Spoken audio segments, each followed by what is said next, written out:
उम्मीदों भरे पहर की खुशियों भरी शुरुआत। नमस्कार, सुप्रभात। मैं हूं आपके साथ मैं पवराज शुक्ला। नई सुबह, नई आशा और गुड न्यूज का मॉर्निंग रोज लेकर। गुड मॉर्निंग, मैं हूं आपके साथ गुंजन। बिना रुके बिना थके अगले 1 घंटे में होगी गुड न्यूज की मैराथन दौड़। लेकिन सबसे पहले नजर आज की उन 5 खबरों पर जिनमें इंडिया के लिए शुभ समाचार।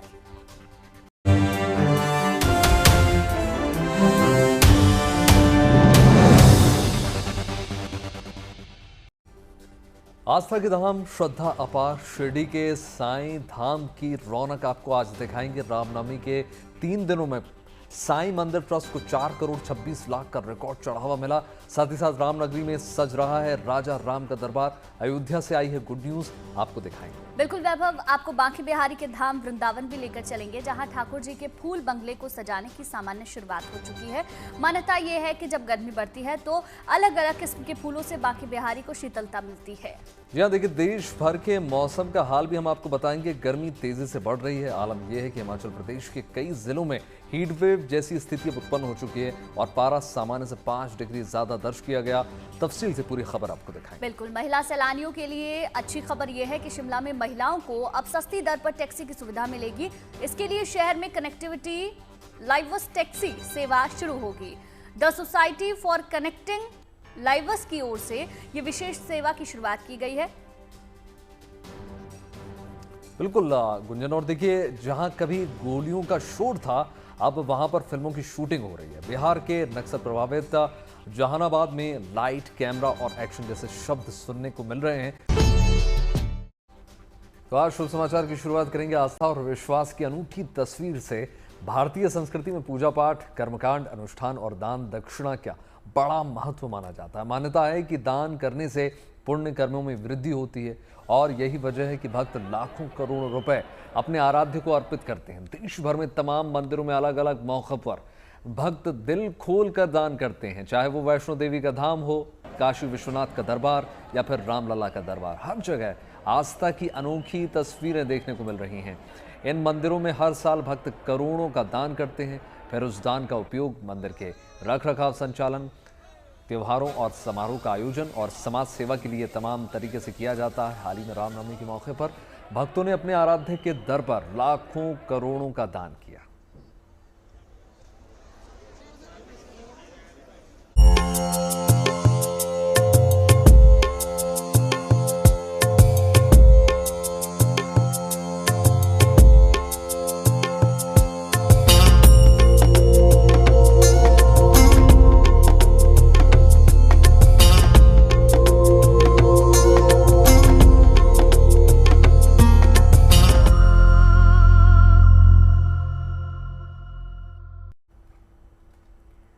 चलिए अब आपको लेकर चलते हैं शिरडी में साईं बाबा के दरबार, जहां बड़े ही धूमधाम से 3 दिनों तक चलने वाला रामनवमी का उत्सव मनाया गया। बड़ी बात यह है कि मात्र 3 दिनों में मंदिर ट्रस्ट को रिकॉर्ड चढ़ावा मिला है। तो वहीं उत्सव के इस पावन अवसर पर पूरे मंदिर में जय श्री राम और साईं बाबा के जयकारों की गूंज सुनाई दी। साईं बाबा के दरबार में आस्था के जनसैलाब का इन तस्वीरों से अंदाजा लगाया जा सकता है। भक्तों की साईं में कितनी अटूट आस्था है। माना जाता है साईं बाबा भक्तों की सभी मुरादें पूरी करते हैं और सुख समृद्धि का वरदान देकर सभी भक्तों का कल्याण करते हैं। यही वजह है भक्त बाबा के दरबार पर लाखों करोड़ों का चढ़ावा देकर जाते हैं। और मां का जब रामनवमी का था तो लाखों की संख्या में भक्त बाबा के दरबार पहुंचे और रामनवमी महोत्सव के दौरान भक्तों ने करीब 4 करोड़ से ज्यादा का दान किया। बाबा के दर पर नोटों का अंबार नजर आया।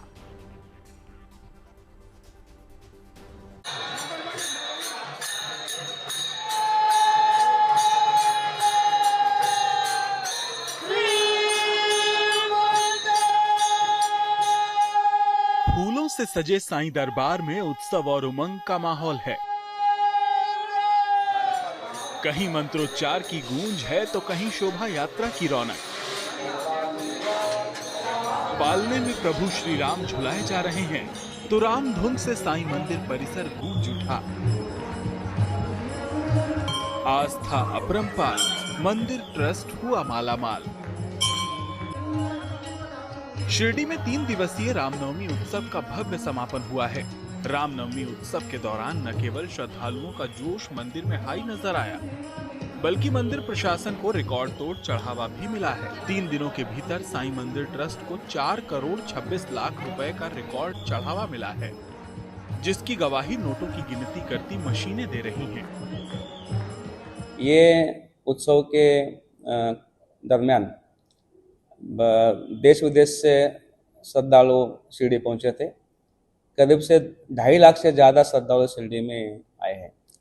ये श्रद्धालुओं ने साई दर्शन के बाद दान भी किया है।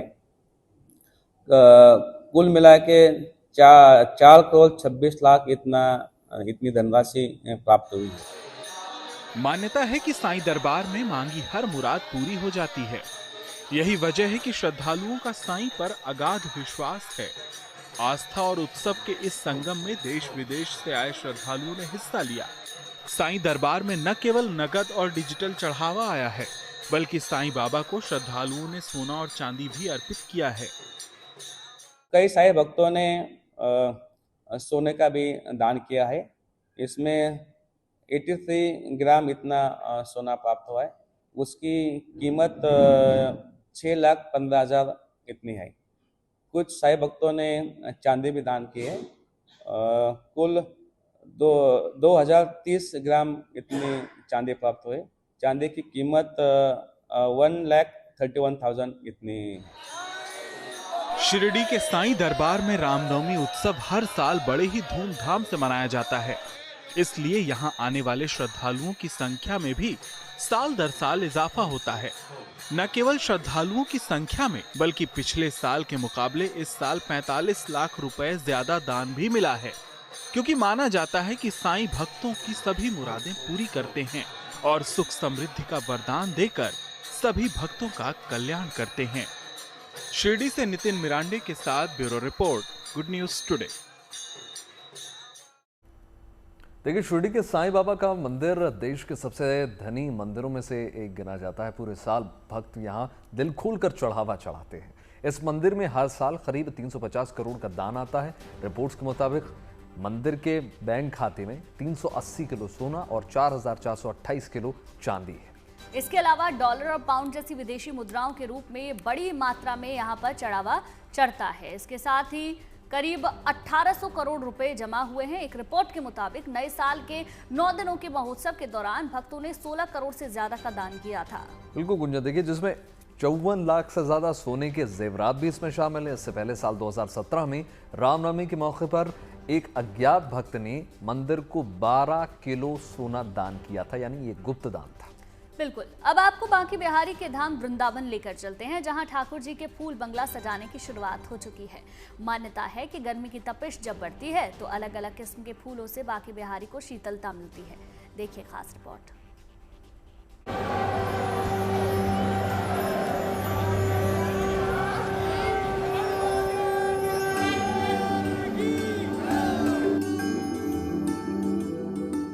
सज रहा बांके बिहारी का फूल बंगला। भीषण गर्मी में ठाकुर जी को मिलेगी रंग बिरंगे फूलों वाली शीतलता। फूलों का ये अलौकिक संसार वृंदावन के विश्व प्रसिद्ध बांके बिहारी मंदिर का है। यहाँ जब गर्मी की तपिश बढ़ती है तो बांके बिहारी को इससे बचाने के लिए फूल बंगला सजाया जाता है। मान्यता है कि अलग अलग किस्म के फूल बांके बिहारी को शीतलता प्रदान करते हैं। खास बात यह भी है कि अब ठाकुर जी गर्भगृह से बाहर आकर जगमोहन बरामदा में विराजमान होकर भक्तों को दर्शन देंगे। चैत्र शुक्ल एकादशी से प्रभु बांके बिहारी के जो मंदिर है उसमें फूल बंगला सजने का आयोजन शुरू हो जाता है और ये हरियाली अमावस तक निरंतर चलेगा। तो जो फूल बंगला है ये आज से शुरू होता है और इसमें तमाम तरह के फूल हैं वो लगाए जाते हैं और ये फूल 4 जगह से आते हैं। तो जो रायबेल है, इसमें लिली का फूल है और गेंदा का फूल है, गुलाब का फूल है, कमल का फूल है, ये सारे फूल इसमें लगाए जाते हैं। और ठाकुर जी का ये बंगला सुबह और शाम दोनों टाइम अलग अलग सजेगा, दोनों टाइम अलग अलग उसकी सेवा होगी। और जो ठाकुर जी है यहाँ पर, ठाकुर जी की जो सेवा है वो बाल रूप में होती है, तो बाल रूप में सेवा है। गर्मी बढ़ गई है तो ठाकुर जी को गर्मी ना लगे, ठाकुर जी को शीतलता प्रदान करने के लिए फूल बंगले सजाए जाते हैं। और स्वामी हरदास जी ने सबसे पहले जब फूल बंगला सजाया था ठाकुर जी का तो वो रायबेल थी। रायबेल से जब ठाकुर जी ने कहा हे स्वामी जी मुझे गर्मी लग रही है, तो ठाकुर जी को रायबेल से फूल बंगला सजाया गया था सबसे पहले। उसके बाद अब ठाकुर जी को निरंतर ये फूल बंगले सजाए जाते हैं और ये हरियाली अमावस तक फूल बंगले सजाए जाएंगे। नंद के लाल को गर्मी से बचाने के लिए फूल बंगला 100 दिन से अधिक सजेगा। हर दिन कई कुंतल देसी और विदेशी फूलों से फूल बंगले को सजाया जाएगा। कामदा एकादशी से बाके बिहारी मंदिर में इसकी शुरुआत हो जाती है। पौराणिक मान्यताओं के मुताबिक फूल बंगला सजाने की शुरुआत स्वामी हरिदास जी ने की थी। ठाकुर जी का ये ग्रीष्मकालीन बंगला उत्सव, भव्य पुष्प बंगला महोत्सव शुरू हो चुका है। दोनों टाइम ठाकुर जी विभिन्न प्रकार के फूलों में अपने भक्तों को दर्शन देंगे। ये बंगला सुबह से, और जैसे कि आप देख रहे हैं कि सुबह 3 बजे से बनना शुरू होगा और सुबह 6:30 बजे तक ये बंगला बनेगा। दोनों टाइम अलग अलग पुष्पों की सजावट होगी, अलग अलग वैरायटी के फूल लगेंगे। रायबेल, मोगरा, कनेर, गुलाब, रजनीगंधा, जूही समेत कई किस्म के फूलों से बाके बिहारी मंदिर की भव्यता और भी बढ़ जाती है। खूबसूरत फूलों की महक के बीच बड़े ही उत्साह और उमंग के साथ श्रद्धालु भी ठाकुर जी के दिव्य दर्शन कर रहे हैं। बहुत आनंद आया, बहुत आनंद आया। मैं चाहती हूँ कि ऐसा बंगला सारा साल ही बने और आज ठाकुर जी की पूरी कृपा रही, हम आगे जाके दर्शन करके आए। ब्रजभूमि भगवान श्री कृष्ण की जन्मस्थली है। यहाँ का कण कण कान्हा की अटखेलियों का गवाह है। यही वजह है कि श्रद्धालु बाल रूप में कान्हा के दर्शन पूजन करके जीवन में सुख समृद्धि की कामना के साथ वापस जाते हैं। वृंदावन से Madan Gopal Sharma, good news today. और देखिए, गुजरात के पोरबंदर में माधवपुर मेला लगा हुआ है। दूर दूर से भक्त इस मेले का हिस्सा बनने के लिए लगातार पहुंच रहे हैं। ये मेला श्री कृष्ण रुक्मणी का पारंपरिक विवाह उत्सव का प्रतीक है। माधवपुर मेला भगवान श्री कृष्ण और देवी रुक्मणी जी के दिव्य विवाह का उत्सव मनाने वाली संस्कृतियों का मनमोहक मिश्रण प्रस्तुत करता है। कहा जाता है कि इस मेले की शुरुआत लगभग 13वीं सदी के आगे आसपास हुई थी और एक कथा के मुताबिक विदर्भ की राजकुमारी रुक्मणी को हर के श्री कृष्ण माधवपुर लाए थे। इसके बाद यहाँ माधवपुर में उनका रुक्मणी के साथ विवाह संपन्न हुआ। तब से उनकी याद में हर साल यहाँ भारतीय शास्त्रों के मुताबिक विवाह का धूमधाम से उत्सव इस मेले के रूप में मनाया जाता है।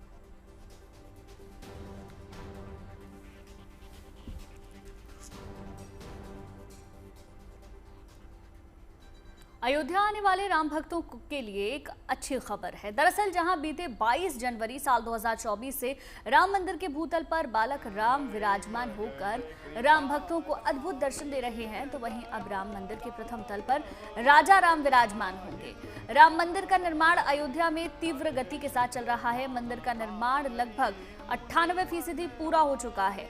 मई 2025 में राम मंदिर के प्रथम तल पर राम दरबार की स्थापना होगी। राम दरबार की स्थापना को लेकर राम मंदिर ट्रस्ट ने तैयारियां शुरू कर दी हैं। राजस्थान में जहां राम दरबार की प्रतिमा का निर्माण किया जा रहा है, तो वहीं राम मंदिर ट्रस्ट अब अयोध्या के प्रसिद्ध ज्योतिषाचार्य से स्थापना और प्रतिष्ठा का शुभ मुहूर्त पर भी मंथन कर रहा है।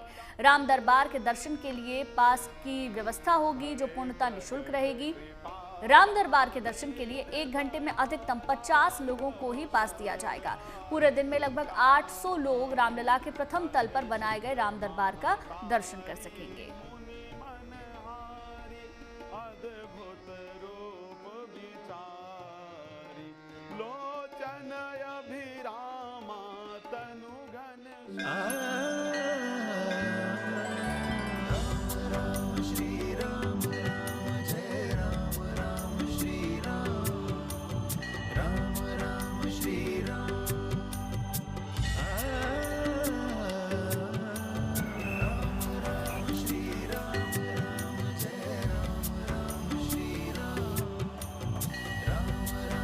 मई में एक और भव्य प्राण प्रतिष्ठा की तैयारी।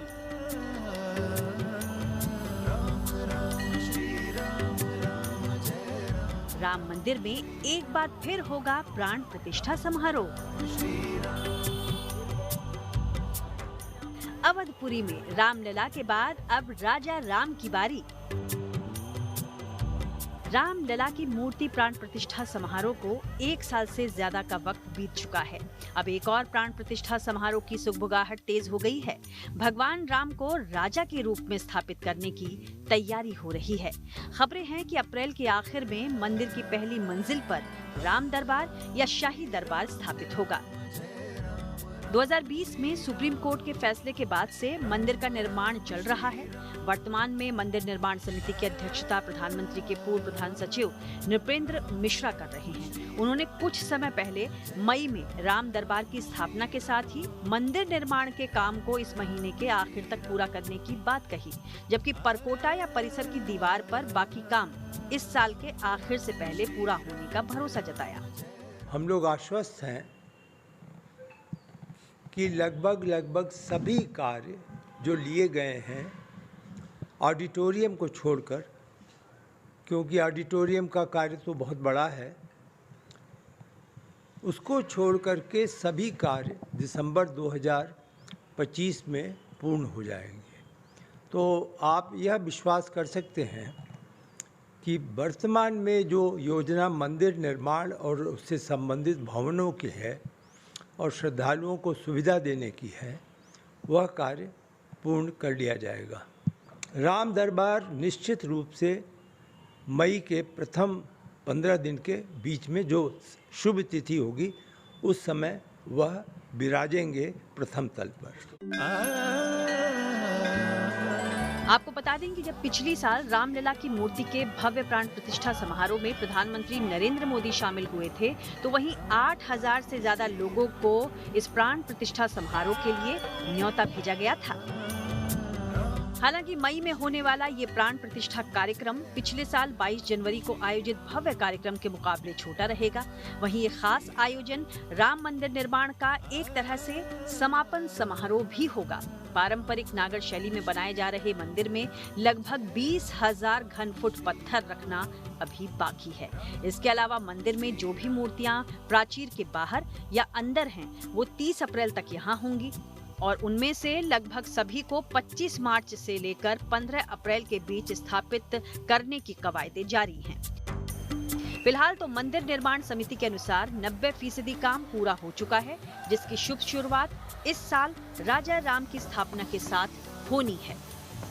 जहां मंदिर में स्थापित रामलला की 51 इंच ऊंची मूर्ति को कर्नाटक के कलाकार अरुण योगीराज ने तराशा, तो वहीं अब राजा राम समेत पूरे दरबार को जयपुर के मूर्तिकार प्रशांत पांडे के नेतृत्व में 20 कारीगरों की एक टीम सफेद मकराना संगमरमर पर तराश रही है। यही नहीं, रामायण के सबसे लोकप्रिय संस्करण रामचरितमानस की रचना करने वाले संत तुलसीदास की एक विशाल प्रतिमा भी परिसर में स्थापित की जा रही है। फिलहाल तो मंदिर निर्माण के साथ लगभग 20 एकड़ भूमि के सौंदर्यकरण के बीच मई में होने वाले राम दरबार के प्राण प्रतिष्ठा समारोह को भव्य बनाने पर जोर है। कोशिश यही कि आने वाले वक्त में अयोध्या राम मंदिर के माध्यम से विकास की पटरी पर न केवल दौड़े, बल्कि धार्मिक पर्यटन के प्रमुख केंद्रों में भी गिनी जाए। अयोध्या से मयंक शुक्ला के साथ bureau report, good news today. आज नई दिल्ली के विज्ञान भवन में नवकार महामंत्र दिवस मनाया जा रहा है। महावीर जयंती से पहले आयोजित हो रहे इस आध्यात्मिक कार्यक्रम में 100 से ज्यादा देशों के प्रतिभागियों ने एक साथ मिलकर पवित्र नवकार महामंत्र का जाप किया।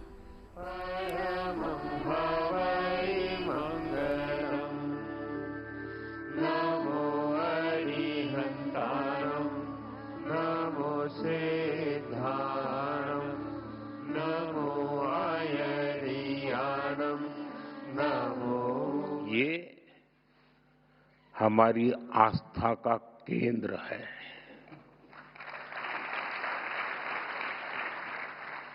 हमारे जीवन का मूल स्वर,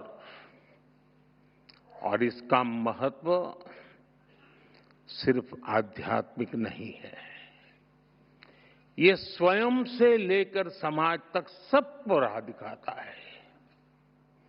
जन से जग तक की यात्रा है। इस मंत्र का प्रत्येक पद ही नहीं, प्रत्येक अक्षर भी अपने आप में एक मंत्र है। और अब बात करेंगे चारधाम यात्रा की, क्योंकि चारधाम यात्रा शुरू होने में अब महज कुछ ही दिन शेष हैं। ऐसे में शासन और प्रशासन की ओर से तमाम तैयारियां की जा रही हैं। चूंकि 30 अप्रैल से चारधाम यात्रा की शुरुआत हो जाएगी, ऐसे में प्रशासन तय समय से पहले चारधाम यात्रा मार्ग को पूरी तरीके से दुरुस्त करने में जुटा हुआ है। तो चलिए जानते हैं चारधाम यात्रा में इस बार क्या कुछ खास इंतजाम।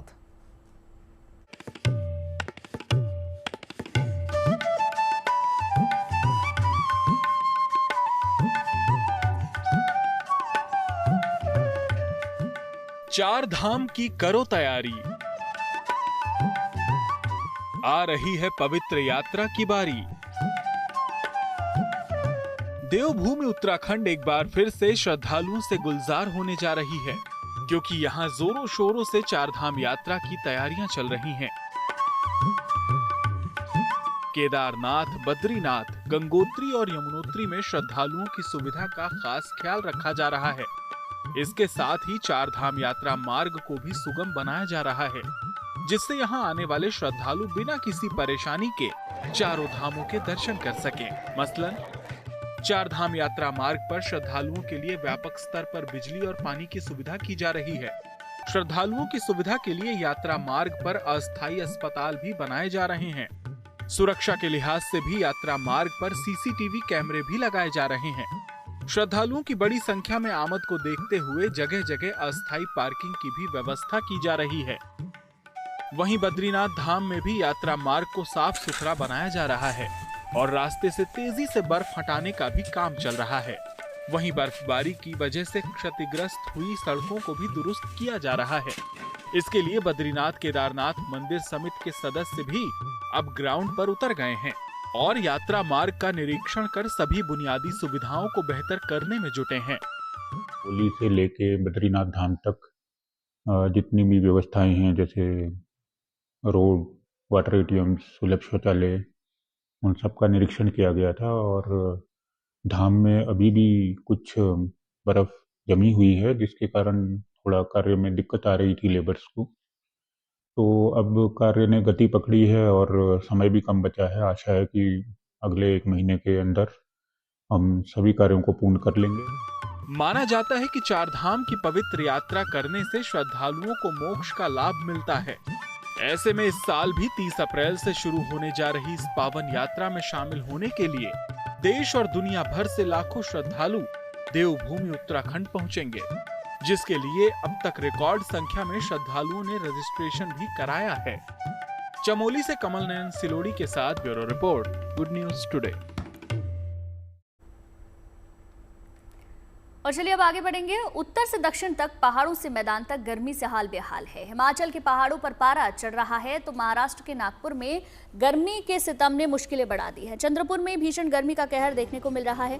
लोग गर्मी के सितम से बचने की कोशिश कर रहे हैं। प्रयागराज में सवारी न मिलने से ई रिक्शा ड्राइवर्स का काम काफी प्रभावित है, तो वहीं राजस्थान के पाली में सड़कें सूनी नजर आ रही हैं। गर्मी के चलते लोग घरों में बंद हैं। वहीं कर्नाटक के कलबुर्गी में लोग भीषण गर्मी से पक्षियों को बचाने के लिए उनके दाना पानी की व्यवस्था कर रहे हैं। कुल मिलाकर गर्मी का कहर चारों तरफ है और ऐसे में जरूरत है तो बस सावधान रहने की और गर्मी से बचने के उपाय करने की। और बात करेंगे पहाड़ों के मौसम की। मैदानी इलाकों की तरह पहाड़ों पर भी पारा हाई है। हिमाचल प्रदेश के कई जिलों में हीटवेव जैसी स्थिति है और पारा सामान्य से 5 डिग्री ज्यादा दर्ज किया गया। हालांकि हिमाचल प्रदेश में आज से वेस्टर्न डिस्टर्बेंस एक्टिव होने की संभावना भी जताई जा रही हैं, जिसके चलते कई इलाकों में बारिश होने का अनुमान है। रिपोर्ट देखिए।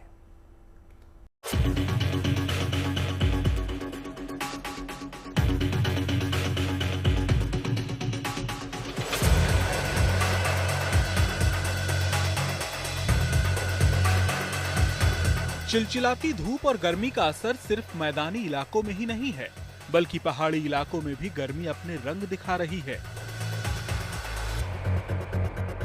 हिमाचल प्रदेश के कई जिलों में तापमान सामान्य से 5 डिग्री ज्यादा दर्ज किया गया है।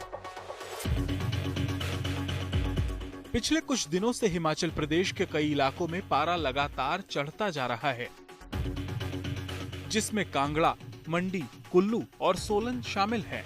इन इलाकों में पिछले कुछ दिनों में औसतन तापमान में बढ़ोतरी दर्ज की गई है और हीट वेव जैसी स्थिति बनी हुई है। हालांकि राहत की बात यह है कि आज से ही पहाड़ी इलाकों में पश्चिमी विक्षोभ के सक्रिय होने का भी अनुमान जताया गया है। ऐसे में हिमाचल प्रदेश के कुछ हिस्सों में तेज हवाओं के साथ बारिश भी हो सकती है। मौसम विभाग के मुताबिक मंडी, कांगड़ा, कुल्लू, शिमला और सिरमौर के कुछ इलाकों में तूफान और बिजली कड़कने के साथ बारिश हो सकती है, जबकि चंबा, कांगड़ा और लाहौल स्पीति में हल्की बारिश का अनुमान है। मौसम विभाग ने हिमाचल प्रदेश के अलग अलग इलाकों में 11 अप्रैल तक बारिश की संभावना जताई है। चंबा, कांगड़ा, कुल्लू, लाहौल स्पीति यहाँ पे कुछ एक स्थानों में बारिश हो सकती है। फिर 10 और 11 अप्रैल को संभावना है कि जो बारिश की एक्टिविटी है जो हमारे मध्यवर्ती डिस्ट्रिक्ट है जिसमें कांगड़ा, कुल्लू, मंडी, शिमला, सिरमौर है यहाँ पे देखिए थंडरस्टॉर्म लाइटनिंग के साथ 10 और 11 अप्रैल को बारिश हो सकती है। फिर 12 तारीख से मौसम फिर से कमी आएगी और 13 तारीख से फिर से एक बार प्रदेश में मौसम मुख्यतः साफ ही बना रहेगा। जाहिर है जब पहाड़ी इलाकों में बारिश होगी तो इसका असर मैदानी इलाकों में भी पड़ेगा और थोड़ी देर के लिए ही सही लेकिन चिलचिलाती धूप और गर्मी से लोगों को राहत भी मिलेगी। शिमला से विकास शर्मा के साथ bureau report, good news today. Himachal Pradesh की राजधानी शिमला में महिलाओं के लिए टैक्सी सेवा की शुरुआत की गई। इस टैक्सी सेवा में महिलाओं को न सिर्फ आम टैक्सी से कम दरों में यात्रा करने का मौका मिलेगा, बल्कि इस टैक्सी के संचालन से लेकर ड्राइविंग तक सभी महिलाएं ही करेंगी। ऐसे में महिलाओं के लिए टैक्सी किफायती होने के साथ साथ सुरक्षित यात्रा का अनुभव देगी। शिमला के कामकाजी और जरूरतमंद महिलाओं के लिए the society for connecting life ने डेडिकेटेड टैक्सी सेवा की शुरुआत की है। नगर निगम महापौर सुरेंद्र चौहान ने टैक्सी को हरी झंडी दिखाकर सेवा की शुरुआत की। महिलाएं दिन और रात कभी भी 9418956561 पर कॉल करके सेवा का लाभ ले सकती हैं। जाहिर है इस पहल से महिला सशक्तिकरण को भी बढ़ावा मिलेगा।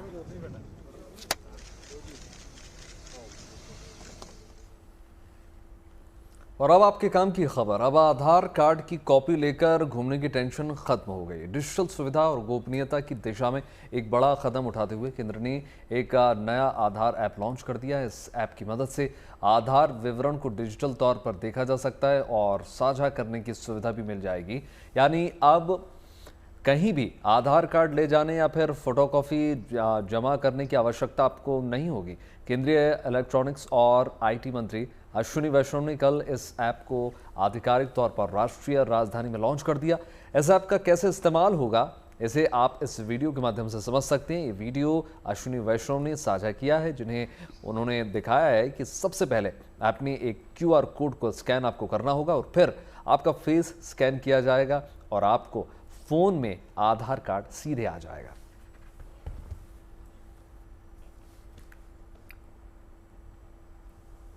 बिहार के जिस जिले की पहचान कभी नक्सली कांड और उनकी गोलियों की आवाज से होती थी, अब वहां लाइट, कैमरा और एक्शन जैसे शब्द सुनने को मिलेंगे। जी हां, हम बात कर रहे हैं जहानाबाद की, जहां सूबे की पहली फिल्म सिटी तैयार है। अब तक आधा दर्जन से ज्यादा भोजपुरी और हिंदी फिल्मों के निर्माण का गवाह रही इस फिल्म सिटी में हर वो लोकेशन और साजो सामान मौजूद है जो किसी बड़ी फिल्म सिटी या स्टूडियो में होता है। शहर की बदली फिजा इन दिनों रुपहले पर्दे के कलाकारों की पसंदीदा जगह बन गई है और यही वजह है कि मुंबई जैसे फिल्म नगरी से निदेशक, प्रोड्यूसर और कलाकार अब बिहार के जहानाबाद में फिल्म बनाने के लिए पहुंच रहे हैं।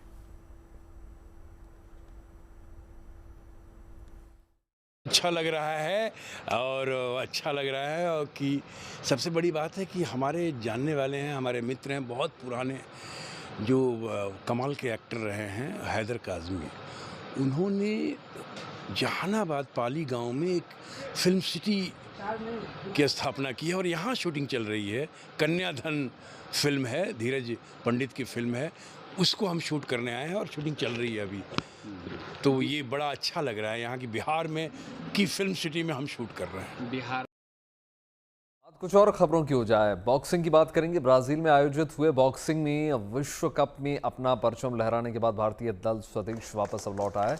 दिल्ली एयरपोर्ट पर सभी मुक्केबाजों का जबरदस्त शानदार स्वागत किया गया। भारत ने विश्व मुक्केबाजी कप में 10 सदस्यों का दल भेजा, जिसमें भारत की झोली में 6 पदक भी आ गए।